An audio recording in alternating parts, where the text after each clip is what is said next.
I received this question from a beautiful woman in my community today, and I felt it was very important to address it. And she said, I am single and I am looking for a godly husband, a masculine man. How important is attraction? How important is physical attraction? This is a great question. And I know that it is one that I mused with and wrestled with when I was single, especially when I was moving from different spiritual faith into a Christian faith and coming out of more secular ways of living.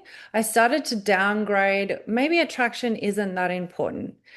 Okay, so where does it sit? Attraction is important for your relationship, for your union, and for your future marriage. Okay. Why is it important? Sex is important for a marriage. Okay. Sex is a gift that is given to us from God.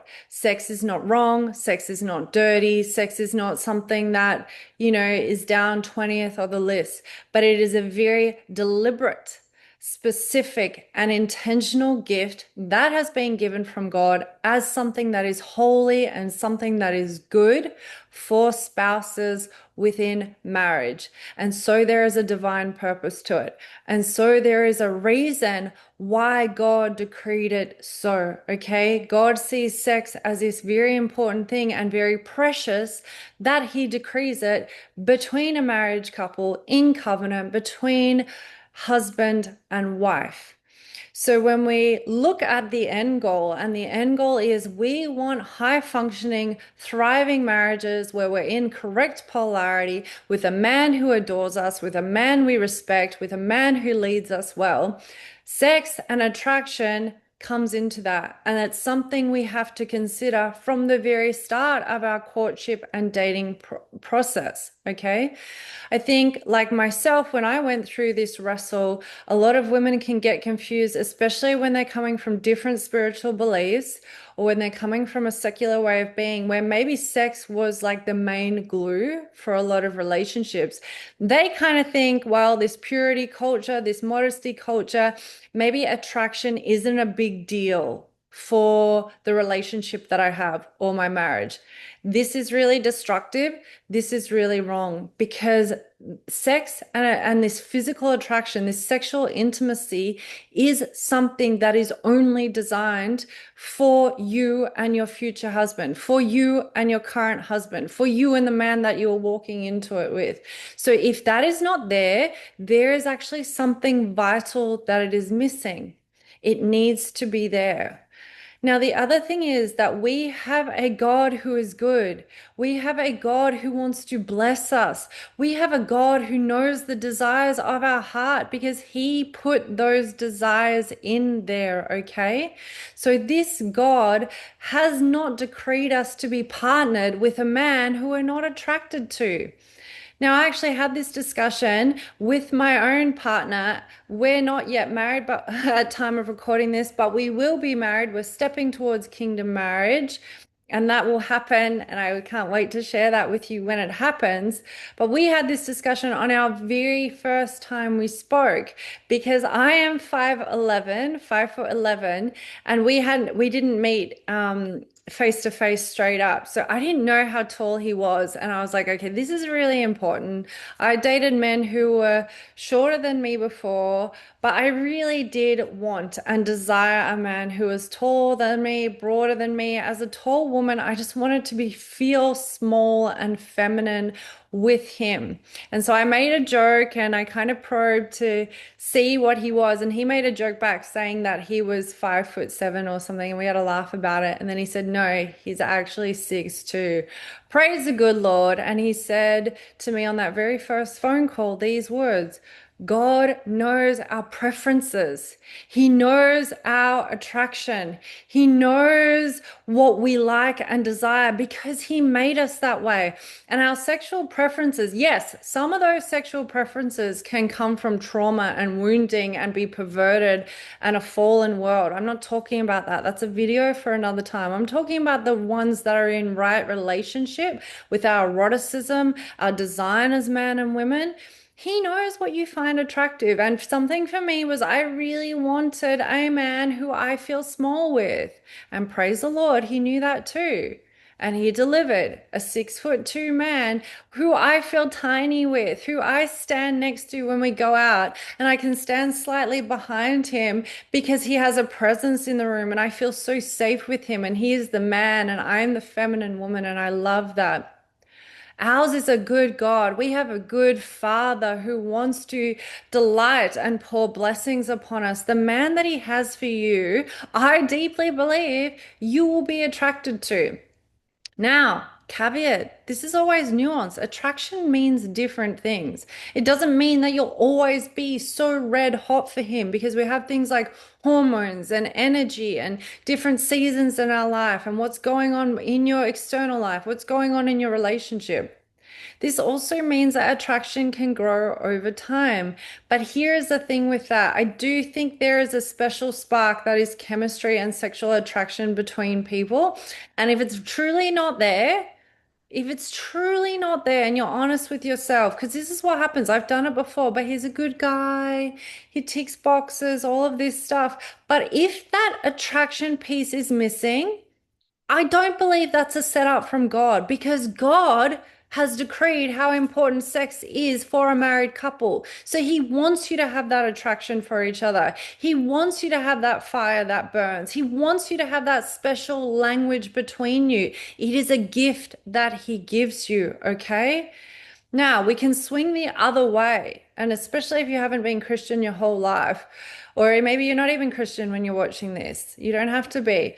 That attraction, sexual attraction or sex can be like the thing in your relationship, the thing that, or if you know, in your earlier years. Now, if your sexual attraction is like 10 out of 10 and there's nothing else there, there's no shared values, things are really not good, there's no other strong foundations, there's none other strong compatibility pieces. And if you're not sure about what they are, reach out to me. I can help you vet and understand how to look for a good man, how to assess your relationship if he is the right man for you based on a really sound mind and a steady heart, not just your emotions, because we don't want to be emotionally led in relationship. Being only emotionally led in relationship is a recipe for heartbreak. We have to know the kind of man that actually is right for us, compatible for us, same vision, same values, same way that we want to do life, what is going to suit our personality and our family dynamic, all of that stuff. Do not make a choice on the man you marry just on emotions because it's probably going to be really tough for you to work through that and create a good foundation if you're only relying on emotions, okay? So, do not just prioritize sexual attraction above everything else, okay? But do not throw it out. It shouldn't be 20th down the list. It should be fairly high up the list in a things that you consider. So when I was single and I was thinking and feeling what kind of man is going to be right for me because I come from a series of failed relationships. I tried to do things the way of the world. I tried to be rebellious and do things my own way. None of it worked. So I've ended up here under God's design and God's model because it works, because it creates coherence. And here's the thing, sex and attraction is a part of that. It is a very important part of that. And you want to be with a man who makes you feel warm and gooey inside. Who you're like, wow, that's my man. He is sexy. And even if he, like, whatever that is to you, I do believe that there is a coding within us. There is a biological coding that will attract us to certain people. And again, it's very important to make sure that's not based on a trauma bond. When we have lots of unresolved trauma, lots of daddy wounding, masculine wounding, we're going to be attracted to men who remind us of that on an unconscious or subconscious level. And if you're like, well, how do I know? How do I know if it's self healthy attraction or trauma bondish? Okay.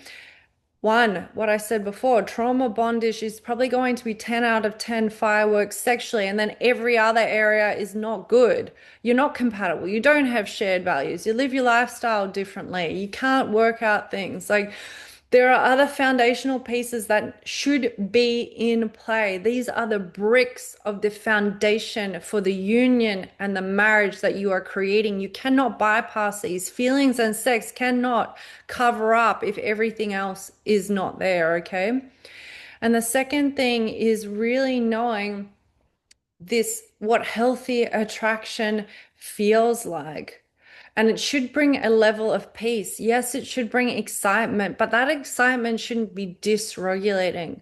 The reason I know that my man, is my husband, okay, and I knew that very early on is because there was a love and yes, there was chemistry and polarity and flirtiness and all of that, but it was rooted in peace.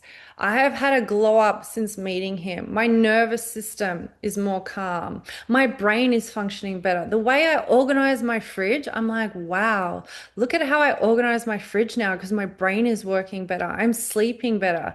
There is a peace that is the root of the attraction, okay? So this is a very important part of our relationships, of our union, and for our marriage. If you have come from a distorted purity religious culture as a Christian who has grown up in that, there may be some complex things going on there. There may be some incorrect ideas where maybe sex is not important, sex is dirty, sex is bad. All of them are unbiblical.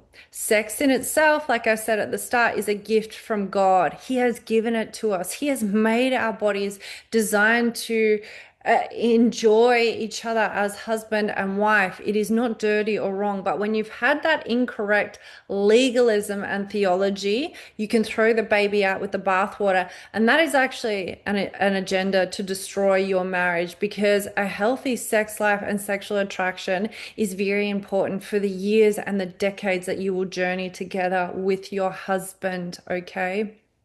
And same on the other side, the other swing of the pendulum is a rebellion against God's design, a sexual liberation, having sex with lots of people, having many relationships. As I said, I am sitting here with a woman with failed relationships. I became a single mum when my daughter was 2, so I have no judgment about where you're at, what your past is, but I want you to be set up for success because if you desire what you say you desire and yearn for a healthy masculine man, one who's going to lead you, adore you, protect and provide for you, one who is going to help you to feel safe and help you to bloom in your feminine and to have a marriage, a relationship that leads into marriage that stands the test of time. Because here is the thing, in this fallen world, our men are under attack. There is porn, there is OnlyFans, there is strippers, there is prostitution, there is so much sexual perversion in this world